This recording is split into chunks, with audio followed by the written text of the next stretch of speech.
succeed in business and in an industry like yours that is more dominated, there's this assumption that she is either supported by a man or partners with a man and often starts the business with a man. Was that your story? I started Gracias on my own. I started Gracias as a single mother. I started Gracias with the grace of God. And till now, it's still the grace of God. However, I would not totally rule away the fact that I got support from my man during the journey of my business. But the support I got after I started Gracias. Everything you say about Gracias today is a result of collective effort. Right now, I have a lot of team members. And to the glory of God, we are still pushing. I tell every young lady I come across that cares to listen that, look, you can do it on your own. Or let me say, you can start it on your own. It's a matter of having trust in yourself. It is easier for you to get support when you've started than waiting for somebody to come and start up with you. People don't really want to gamble. Most people, when you go to them for support at the very initial stage, they look at you and they don't trust what you want to do. They don't trust your delivery. They don't trust your capacity. They don't feel safe investing in you because they don't know what the outcome will be like. But if you've started and they see that you have started and you're trying to push, at that point, helps will come in from places you least expect. Having done this business so far, are there moments that you regret doing the business particularly? I'll say I do not have regrets. I'm not the type that always want to regret things even if it's not going well, it's not going as planned. I always believe that anything that is not working out is a lesson for the one that will work out eventually. This journey is working out and we also have challenges. But I'll say there are times I feel bad about some things. I'm the kind of person that do not like to disappoint people. I do not like it when I have a transaction with someone and the person is lamenting. I always try to avoid situations like that. But in this line of business, in the country where we trade, it is slightly impossible not to disappoint people. Most times, not because you want to disappoint them, not because you're not doing what you should do, but it is what it is. So those are the instances that I'll just sit down and like, what did I get myself into? What kind of business is this? Why am I here? So it's only in situations like that, I sit back and I'm like, oh my goodness, what is happening to me? Why am I in this position today? But I'll make sure I put myself back on track and tell myself that, girl, you just need to continue pushing. I used to tell people, I'm still in this business today, not because I am enjoying it 100%, but because I feel we cannot all give up. To balance things up, I still have to be in business. I still need to keep pushing.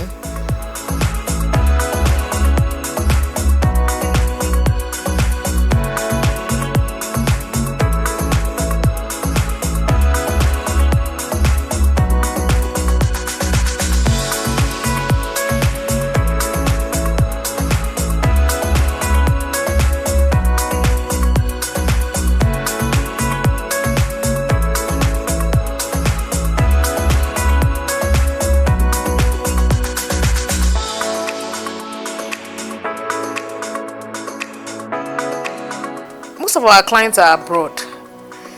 Some of them are investing not for today, but because they feel at some point, whatever they are doing, wherever they are, They'll have to stop working and come back to Nigeria and get something they can fall back on. What are some of the unspoken challenges of doing business in the real estate market in Nigeria? This is not to discourage anyone that intends to do it, but the deficit in this business is not what I can start to explain today. Some properties we have to buy like 3-4 times. You buy from one person and they say, sorry, you paid to the wrong person, and you have to pay to another set of people.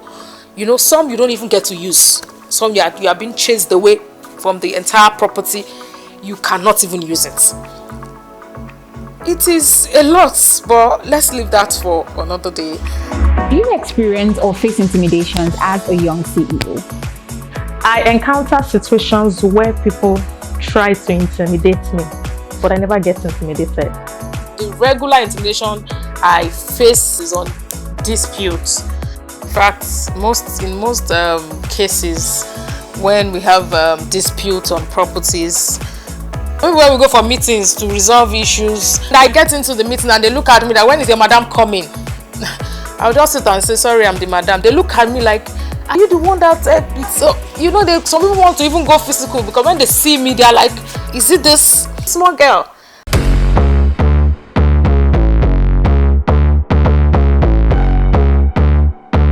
How do you manage real estate crisis and disputes?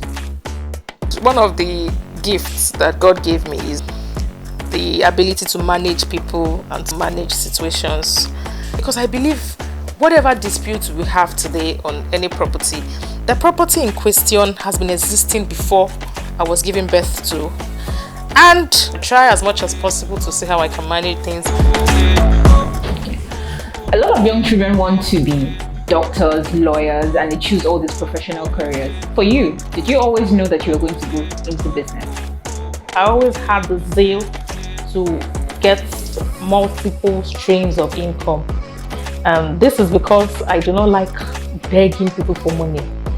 So growing up, I always tell people around me that when we start working, as I want to be an accountant, you know, those days you hear I want to be a lawyer, I want to be a doctor. I would say I want to be an accountant. And my aunt then would always say, as an accountant, you only count people's money. It's not your money. I'll just tell her, no, it doesn't matter. I want to be in charge. You know, that has always been the mindset. I have always had the impression that if I do several things at the same time, if I have multiple streams of income, then I'll have money coming in from every corner, you know, that kind of thing.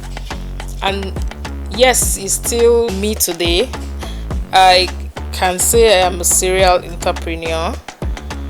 I do so many things at the same time, although it's not easy, but it's just maybe because growing up I already had that programmed in my head. You know, aside real estate now, I do energy business. I co-invest with quite a number of people in the energy sector, in the oil and gas sector. I also do farm business. I have the animal husbandry part of farming. I also do logistics, although the logistics one is more or less like an empowerment, because it's like supporting young people out there. I co-invest in several businesses that I cannot even start mentioning now. I ensure I do not put all my eggs in one basket, because I just feel our dear country, at times a business is going well and before you know it, something pops up, maybe a policy, something happens, and boom, you start hearing stories. You know, most of the people I talk to, I always preach to them, do not put all your eggs in one basket in Nigeria. Even if you are a salary earner, a 9-to-5 person, if you have the grace, yes, you can have a side hustle. Channel A is not rosy. Channel B should be able to sustain you before Channel A picks up. What was it like living in paid employment to pursue your interest as a businesswoman? Well, to say the facts, I have never worked for anyone before. I do not even have a CV. Never. I've never had a CV. But now I have a profile. It is not a CV, it's a profile. It has always been business when I started making money, or when I was ripe to start making money, all I could think of then was, how do I sell this? How do I sell this?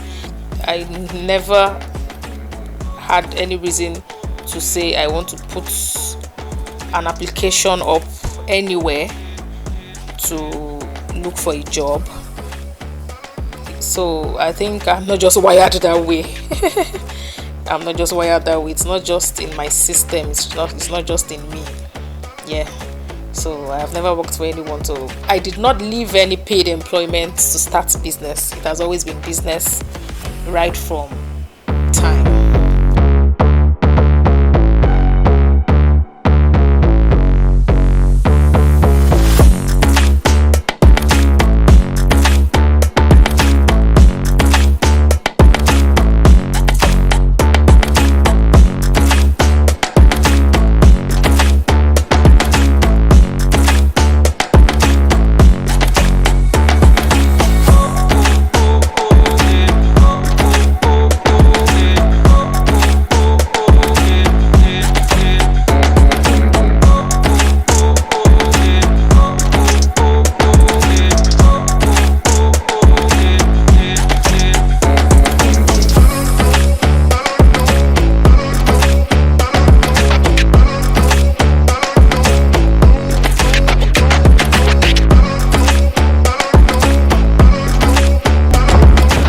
Have been scammed while trying to purchase a property in Nigeria. So I'd like to know, what are your thoughts about scams in the real estate industry, and how can people better protect themselves from such experiences? Well, I'll say to avoid getting scammed, you need to do your due diligence. That's very important. That's a very vital part of any transaction you're about to get into. On the other hand, talking about scam, I wouldn't want to say too much because I can only speak for myself. I always tell people, you only know your plans. You are seated here right now. I don't know what you intend doing before the end of today, except to tell me. And at times you have a different plan, you tell me something else. So I cannot speak for anyone, I'll speak for myself. As for us at Gracias, we do not need to scam people. Because this business, I tell people, this real estate business is a business that when you're fortunate to find yourself in it and it's going well for you, you really have no reason to scam anyone. Because this is a business that when you do it legitimately, you still make good money. Although most of the money you make still goes on issues, but you know you're in business. Life is not perfect for anyone. Life is not 100% rosy for anyone. Forget what they paint to the public. Everybody has 1, 2, 3 challenges they face in life. So when issues arise, when there are issues and you have to lose some of the profits you've made on another transaction, just have it at the back of your mind that it is one of those things. That is not enough reason for you to scam anyone.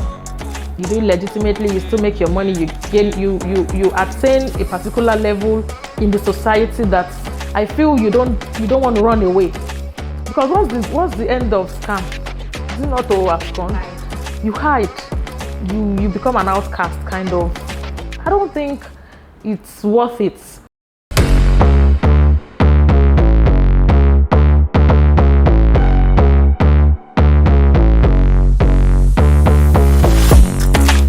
Why Gracias?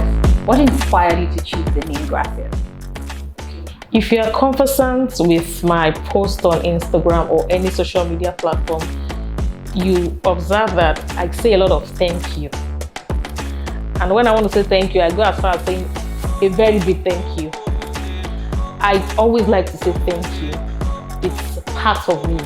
It's one thing I sleep and wake up with. Even when I have my domestic staff do something for me, I end up saying thank you over and over and over again. And you know Gracias is thank you. I'm sure you know that. My first son is Graciano. I had my first son before I started Gracias. So I was like, I can't give this brand Graciano. Graciano will be a bit, I just said, oh, Gracias, thank you, Gracias. So it just came and I just noted it down. That was it.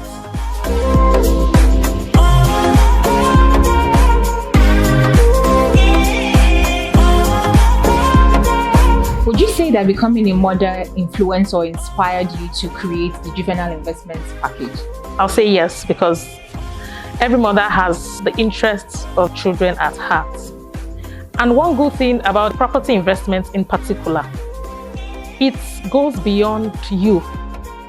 You are not the only beneficiary of any investment you do. Irrespective of what you decide to do with it, you will go someday and some other people will make use of that same property and benefit from the property. As a mother, I have the interests of my children at heart, and so many children out there. It's going to be a thing of joy for every mother to wake up in the future and understand that, yes, my child is a property owner, my children are property owners.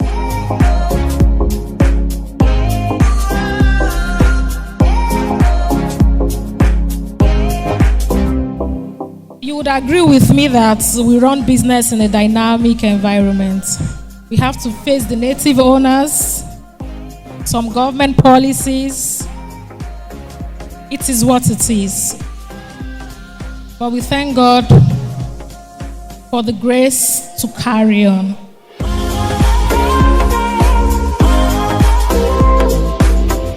I started business over a decade ago. It wasn't real estate at the initial stage. But when I had the wine shop and the boutique, I started my journey as a realtor. I was doing real estate as a side hustle.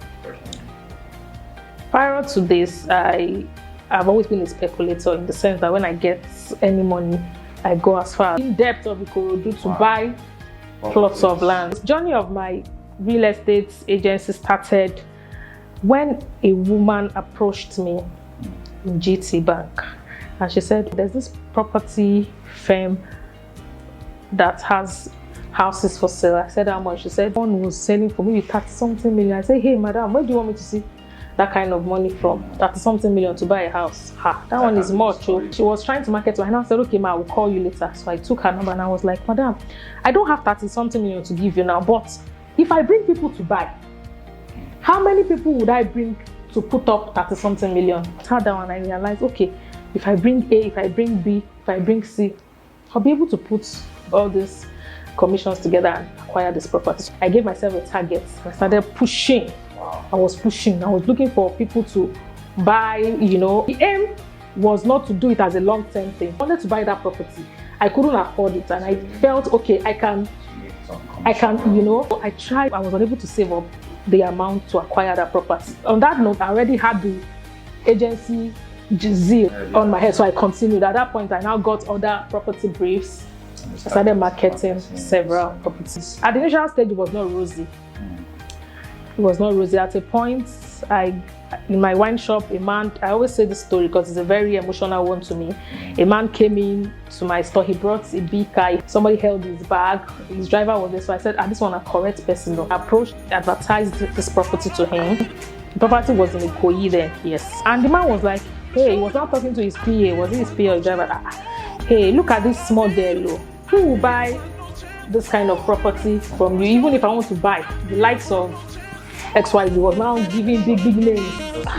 So nobody can buy this kind of property from you. You, this small girl. He didn't even call me a lady. He was just saying small girl. He emphasized on the small girl multiple times. When the man left, I felt bad. That statement is enough to disorganize or destabilize anyone.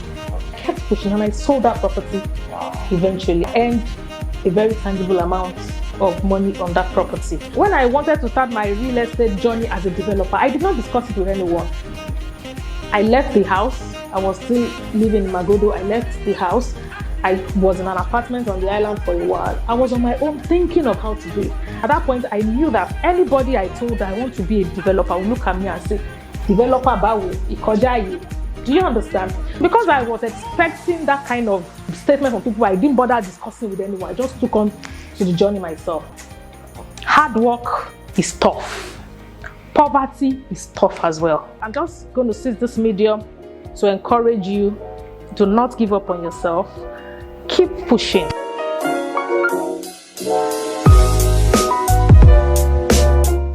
Investing in Lagos remains top-notch. But this doesn't nullify the fact that you can still invest outside Lagos. We have a lot of properties in Lagos unsold. We have a lot that we are yet to sell. But we are still taking clients outside Lagos. And this is being realistic because not everybody can afford Lagos. In the real sense of it, this might sound a bit harsh, but it is the fact. Lagos is not cheap. Lagos is the London of Nigeria as of today. Owning a property in Lagos goes beyond buying affordable land. The government agencies are there.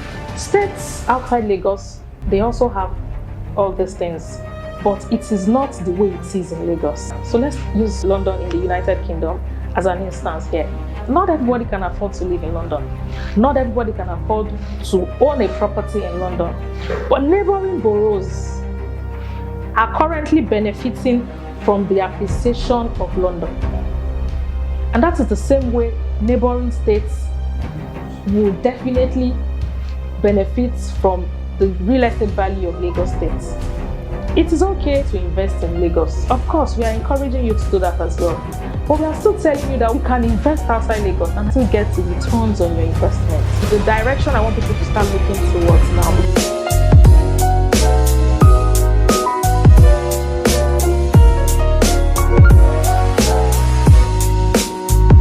At what point did you decide that you were going to go into real estate and start Gracias Google? Because you've tried other businesses, counted your wins and losses. What point did you decide, okay, it's time to go into this industry?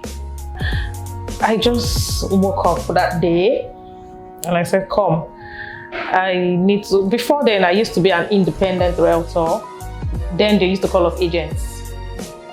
I market properties and all that. So one day I woke up and I was like, I need to start my own. I didn't discuss it with anyone because I knew it was something that if I had discussed it with anyone, they would have discouraged me. I was still living on the mainland then. I was staying in Magodo. So on my own, I came to this axis. I was in an apartment for about 1 week and I said, I can't start in Magodo, obviously. I don't want to go to the other parts because I still intend moving here. Okay, let me see what happens around. And on my own, I drove around. I did a lot of sightseeing, We now started, then I started pushing in my own little way. And today, we thank God for His mercies, we thank God for His grace. The intention is to have Gracias outlive me. I hope and pray, and I'm actually working towards it, that even when I go, even when I'm no more in the picture, Gracias is still there, the brand is there, the brand is standing strong. And so help us God.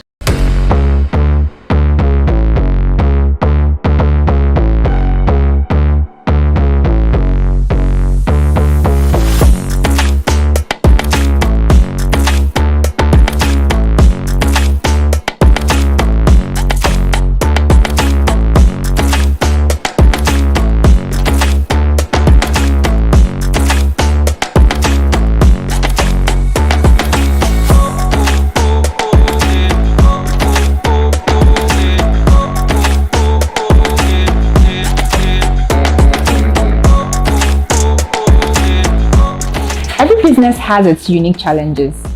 Are there some that you have experienced being on this journey as an entrepreneur?